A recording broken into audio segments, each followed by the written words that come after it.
On 5 News, a priest murdered in his own church. Again, France becomes the victim of a barbaric terrorist attack after 2 men took hostages during a service. Father Jacques Hamel was 84. He was killed after saying Mass. At least 1 other victim is critical. We'll have the very latest from the scene. Also tonight, hate crime on the rise. The Home Secretary launches a new crackdown on racist abuse. Are rail passengers being taken for a ride? Train companies accused of hiding their cheapest fares. A shocking knife attack on a care home for the disabled in Japan leaves 19 people dead. Discord among Democrats as Clinton's critics refuse to back her. But the current First Lady rallies the convention. I wake up every morning in a house that was built by slaves. And Dolly would be proud how the world's most famous sheep has created a family of healthy clones. Hello and welcome to 5 News. I'm Sian Williams. An elderly priest has been murdered by Islamist militants who stormed his church and took 5 people hostage in northern France. Father Jacques Hamel had been taking Mass at the time. He was 85 years old. It's reported both attackers, who were shot dead by police, were known to the authorities. One was said to be wearing an electronic tag after being released from prison for terrorist offences. Well, the attack happened in Normandy, in a suburb of the city of Rouen called Saint-Étienne-du-Rouvray. Catherine Jones has this report. This is the aftermath as a quiet suburb of Rouen became the latest community to be rocked by a barbaric crime. Behind a wide police cordon, the church of Saint-Étienne-du-Rouvray can just be seen. It's there, during morning mass, that 2 men armed with knives burst in and took 5 hostages. The 85-year-old priest was one of them. Father Jacques Hamel had served the Catholic community here for almost 60 years. He died, it's reported, after the assailants slit his throat. A nun had managed to raise the alarm, and as police surrounded the church, the men emerged, allegedly shouting Islamist slogans. Marksmen shot them both dead. Paramedics rushed a second hostage to the local hospital. He has life-threatening injuries, reportedly similar to Father Hamel's. Within hours, the so-called Islamic State had claimed the attackers as its soldiers, and the president had arrived at the scene of France's latest outrage. We are faced with a group that has declared war on us, said François Hollande. We must fight this war by all means, while respecting the rule of law, what makes us a democracy. On behalf of the Catholic Church, Pope Francis expressed his sorrow and horror at violence in a sacred place. And standing alongside her Irish counterpart, Britain's Prime Minister was swift to voice solidarity with France. The terrorists will not prevail. They are trying to destroy our way of life. They are trying to destroy our values. We have shared values, and those values will win through, and the terrorists will not win. As police raided a house down the street from the church, detectives announced 1 person had been arrested. French media report one of the dead knife men was a local man who'd been freed on bail with an electronic tag, pending a trial for terrorism offences. This attack heaps yet more pressure on the French security services and its government, and the whole country must now recover from yet another sickening blow. Catherine Jones, 5 News. A short time ago, we spoke to Sanam Chantaye from the France 24 network, who described how local people are feeling. This is a very small, sleepy town of 28,000 inhabitants. We have to remember that.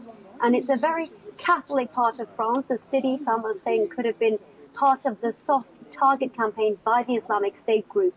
Now, I've spoken to several local residents, and they're all very shaken. One woman said to me that she's concerned for the security of her family. She feels that smaller towns like this are forgotten by the French government, and that because there's currently a state of emergency, certainly since the Charlie Hebdo, the November attacks, and even Nice recently, they're worried that not enough attention is being paid to them. Sanam Chantaye. In the days and weeks after the EU referendum, more than 6,000 reports of hate crime were passed on to the police. That's a 20% increase on the same time last year.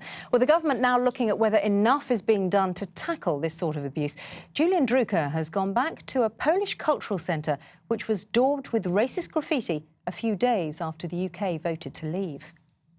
Scenes from a post-referendum Britain. This sign was left on a doorstep in Huntingdon. This banner was displayed in Newcastle. And this racist abuse was filmed on a tram in Manchester last month. No, I've been here longer than you have. In Hammersmith in West London, this Polish centre was vandalised with a message of hate. The graffiti has now gone, but the number of reports of hate crime have sharply increased in the last month. On the day the Home Secretary announced new plans to deal with the rise, we spoke to the Poles who regularly come here. People feel different. People feel a little bit like, well, what will happen now? It's, I mean, can we stay here?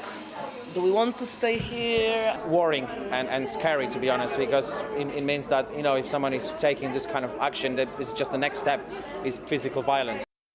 The latest figures available show more than 6,000 alleged hate crimes and incidents were reported to police in England, Wales and Northern Ireland in 4 weeks from the middle of last month. The daily rate peaked at 289 reports on June the 25th, the day after the referendum result was announced. But even before Brexit, there was a worrying trend. Across last year, the Crown Prosecution Service prosecuted more than 15,000 hate crimes. That's almost a 5% rise on the previous year. It's been Muslims, it's been Sikhs, it's been black people, it's been all different types of people. Home Secretary Amber Rudd says there'll now be a review of how police forces respond to hate crime, and she promises tougher sentences for the perpetrators. There are no reasons ever for hate crime, and whether it's one incident or another, we're going to make sure that we always give out that message very clearly that hate crime needs to be stamped out. In a month where Britain has seen messages like this, the government maintains it is taking hate crime seriously. Julian Drucker, 5 News. The communications watchdog says people in Britain will get faster, more reliable internet after ordering BT to form a new company out of its broadband network. Openreach has been criticised for what campaigners have called woeful levels of service. It won't have to split off from BT completely, instead getting a new obligation to deliver for customers. And a safety committee has said that raw and runny eggs can be eaten by pregnant women. It says the risk of salmonella is very low compared to when the last official advice was issued in 2001. However, the Food Standards Agency says it won't change its advice until the end of its own consultation. Now, if you've travelled by train recently and been rather shocked at the price, you may have been overcharged. Rail companies are being accused of hiding their cheapest fares, with an investigation finding that passengers are being pushed towards the more expensive options. Here's Layla Hayes. Were passengers intended to travel on this service? Travelling by train should be simple, but it seems millions of passengers could be being overcharged. An investigation by The Times found many rail companies are failing to show the cheapest tickets. When most of us come to the station, we buy a ticket from one destination to another. What we don't realise is that it's often cheaper to split the tickets and buy destinations along the route rather than one for the entire journey. A single ticket from Derby to York today is £43.30 on National Rail Enquiries. But if you buy 2 tickets instead, one from Derby to Sheffield and another from Sheffield to York, you can save more than £16. And you don't even have to get off the train. An anytime single from London Euston to Manchester Piccadilly is £166. But if you split it in Stoke-on-Trent, you can save more than £17. There should be some more transparency about it, certainly, yes. And I think it should be easier to understand. If there's a cheaper way to travel, then we should all be made aware of that. And I think that should be law. We've paid £29 for return from Leeds to King's Cross, and on Thursday I'm coming with work, and so it's an open ticket on Thursday, and it'll cost £238 for exactly the same journey. Train operators say they recognise tickets and fares can be confusing and are trying to make buying tickets simpler. But there are ways to beat the system. Buy as early as you can. Seats are often released 12 weeks or so ahead. Earlier the better. 2, check if 2 singles be to return. Not always, but it's worth trying. 3, grab a rail card. They get 30% off many fares for about £30 if you fall into certain categories. And 4, use the split ticketing tricks. Buying 2 tickets for the same journey can sometimes be cheaper. Campaigners say it should be easier for passengers to buy cheap tickets. The question is, how much do the train companies want us to fine them? Layla Hayes, 5 News. Police in Japan are questioning a man who's suspected of stabbing to death 19 residents at a centre for people with disabilities. The suspect was a former employee of the care home and killed people as they slept. Chloe Potter reports. An emergency call was made in the early hours of this morning from this building, a care home for the disabled. Inside, a member of staff said something horrible was happening. It was 2:30 a.m. and most of the residents were asleep in their beds. Police and paramedics rushed to the scene. 2 hours later, a man was arrested after turning himself in to this police station. He told them, "I did it. I want to get rid of the disabled from the world." 26-year-old Satoshi Umetsu worked at the care home until February this year. He was sectioned after threatening to kill disabled people. The local governor spoke to the press. This wasn't a reactionary crime where the suspect blew up. He came in the dark and opened one door at a time and stabbed sleeping people. I can't believe the cruelty of the crime. Those who know Umetsu are shocked. His neighbours here have described him as cheerful, a good person. Police have recovered a bag full of knives. 10 women and 9 men aged between 18 and 70 were killed in the attack. At least 25 others were injured, many with wounds to their necks. It is Japan's worst mass killing for decades, made all the more shocking because it took place somewhere vulnerable people should have been safe. Chloe Potter, 5 News. Still to come on the programme. Discord at the Democrat convention. Can the party unite to take on Trump? And meet Dolly's girls, how Britain's most famous sheep would be proud of her family of clones. All that and more after the break.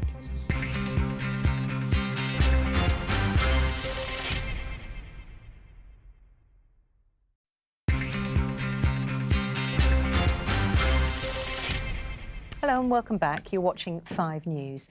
Michelle Obama has given her wholehearted backing to Hillary Clinton to become the next president of the United States, saying she was the one to look after America's children. Well, the First Lady gave an impassioned speech on the first day of the Democratic convention.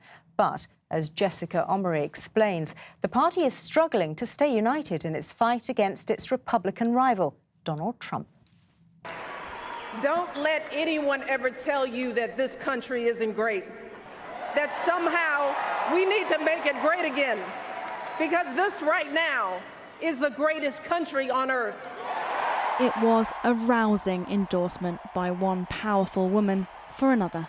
I wake up every morning in a house that was built by slaves, and I watch my daughters playing with their dogs on the White House lawn. And because of Hillary Clinton, my daughters and all our sons and daughters now take for granted that a woman can be president of the United States.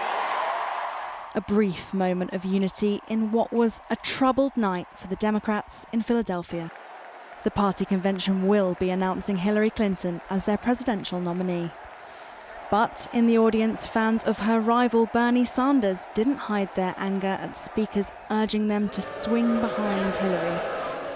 I will vote for Hillary with gusto. Some would rather see their party lose the presidency. Can I just say to the Bernie or bust people, You're being ridiculous. For those still feeling the burn, even the man himself couldn't quiet the crowd.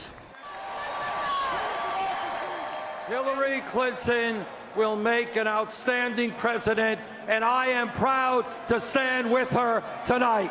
Protests inside were echoed outside. The fraud is not prosecuted, we have no democracy. In my opinion, we have to shut down the polls if necessary in November. We cannot allow the election to take place. I'm not going to accept that I have to vote for her. I consider her dishonest and corrupt. And I'm not going to be forced to vote for someone who I consider dishonest because of a boogeyman. Unity was the aim, but Hillary Clinton desperately needs to bridge her party's troubles to make it to the White House. Jessica Omery, 5 News. Do you remember Dolly the Sheep, the world-famous clone, born in a whirl of wool and wonder 20 years ago? Well, she's back. Kind of. Scientists have bred a whole flock of sheep from the same genetic material as Dolly to help keep their pioneering research going. The identical sisters have all just turned 9 years old, and they're going strong. Peter Lane went to see them. Counting sheep, 4 of them, Debbie, Diana, Denise and Daisy, all clones of the world-famous Dolly, all older than she ever made it to. Apart from signs of arthritis, they're in good health. So the scientific world is watching them closely. We have 4 very healthy aged sheep showing no adverse effects as far as we can tell of the cloning process. They have mild osteoarthritis in several joints. One of the sheep has a little bit more severe osteoarthritis, but I don't think it's going to be any different from any group of sheep in any commercial farm, and I think that's a really important thing. Dolly the Sheep made history 20 years ago as the first animal cloned from an adult cell, but she was put to sleep aged 6 after getting lung disease and arthritis. Dolly was created with a cell taken from the breast of one adult female sheep, the donor, and an egg from another, the recipient. A third sheep was then host to the pregnancy. Years later, cells kept on ice from that same original donor were placed inside 4 new recipient eggs and 4 new hosts who gave birth to Dolly's clones. So these sheep have just turned 9 years old. They have outlived Dolly, and in human terms, they're already well into their 70s. This is the most detailed study yet of the long-term health of clones. Human cloning itself may be banned, but the team here believe their work with the 4 new Dollys could enhance stem cell research for human health. It encourages people that are working in the field of creating stem cells. It indicates that we can actually produce or reprogram some of these cells to be perfectly normal, and that they'll be useful for use in treating age-related diseases in humans. The technology is still evolving and far from perfect. Other cloned sheep born here have died younger than these, but Debbie, Diana, Denise and Daisy prove how far we've come since Dolly. Peter Lane, 5 News. And from the pioneers of the lab to the pioneers of the sky, a solar plane powered by nothing but sunlight has touched down after flying 24,500 miles around the globe without using a drop of fuel. It's never been done before, but what could it mean for the future of our flights? Minnie Stevenson has been finding out.